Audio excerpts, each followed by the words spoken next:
If you like our content, please support us on Patreon. The link is below. Thank you, Suchart, and all the other patrons for being so generous with helping out our channel. Welcome to the Twisted Tentacle Inn. I'm your innkeeper, Vase Odin, and today we will be talking about On Your Own.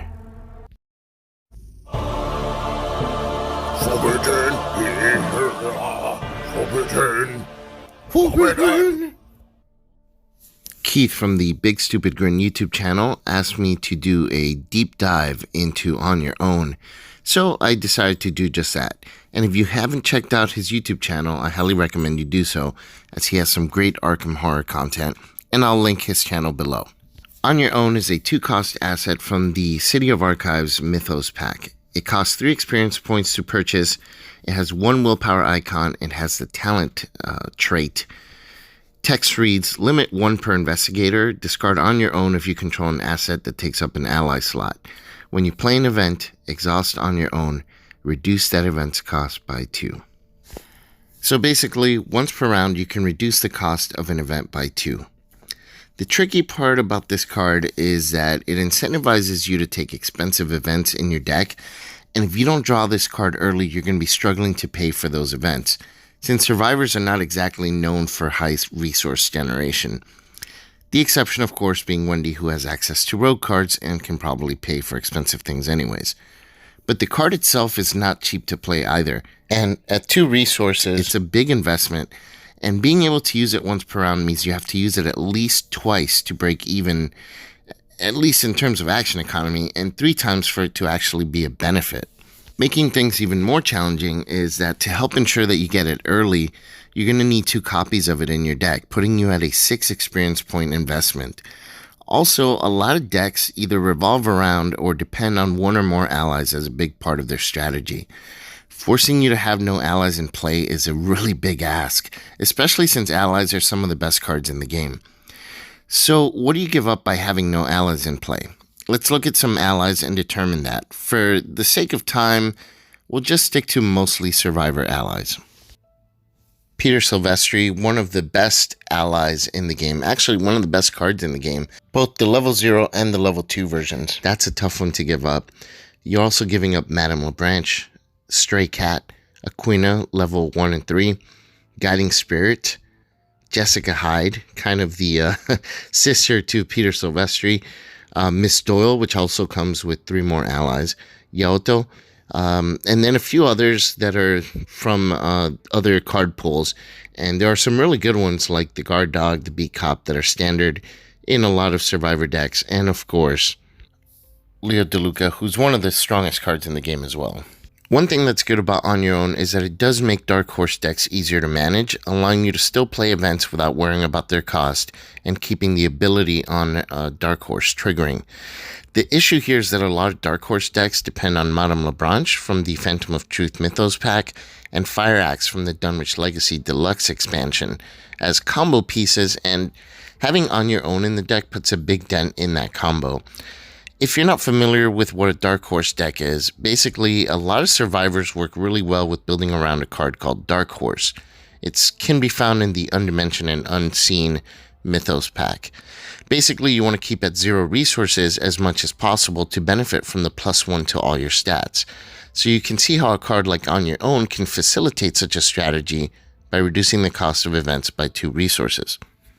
Alright, so now that we've got all the challenges that this card presents out of the way, let's get into the reasons that you may want this in your deck. First and foremost, I think it's clear from all the difficulties we established earlier that this card fundamentally changes the way that you should think about your investigator deck.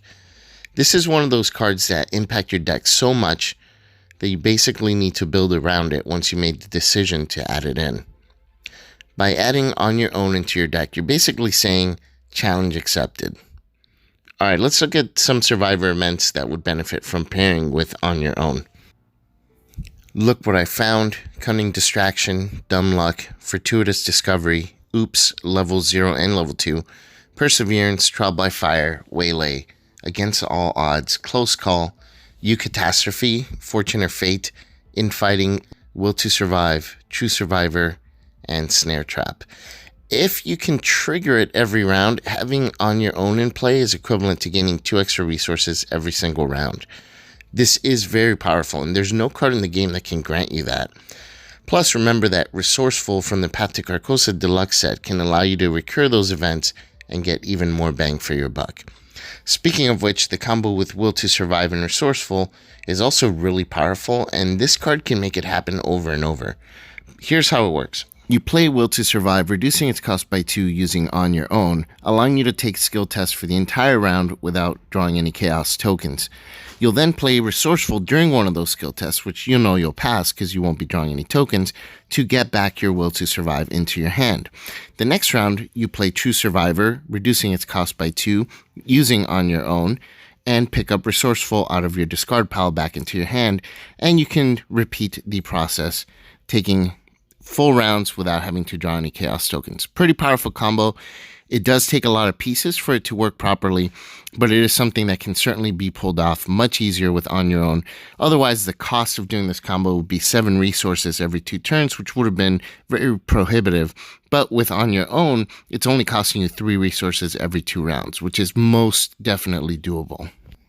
Another thing I wanted to say is that when playing a card like On Your Own, it's really easy to forget about the additional benefits of having a trigger that doesn't use an action. For example, playing a card like Against All Odds from the Heart of the Elders Mythos pack in the middle of a fight can have a significant drawback if you have to first take an attack of opportunity in order to gain a resource to play it. Using On Your Own saves you from having to take that opportunity attack by reducing the cost to 0. Now, as far as investigators that mesh well with this card, I think Ashcan Pete has one of the best synergies with this card. Duke doesn't take an ally slot, so he can be in play with On Your Own. Ashcan also has a special ability where he can discard a card from his hand to ready On Your Own and benefit from it twice in a round, which is extremely powerful. Basically, you can have Ashcan gaining 4 resources a round, or the equivalent of 4 resources a round, by using this ability. Now, would I recommend On Your Own?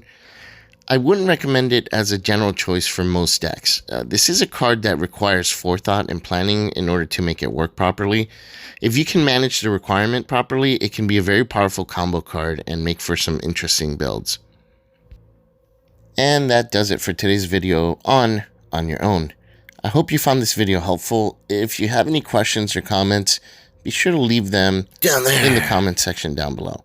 Until next time, I'm your innkeeper, Vase Odin, from the Twisted Tentacle Inn. Check in anytime. I'll talk to you then.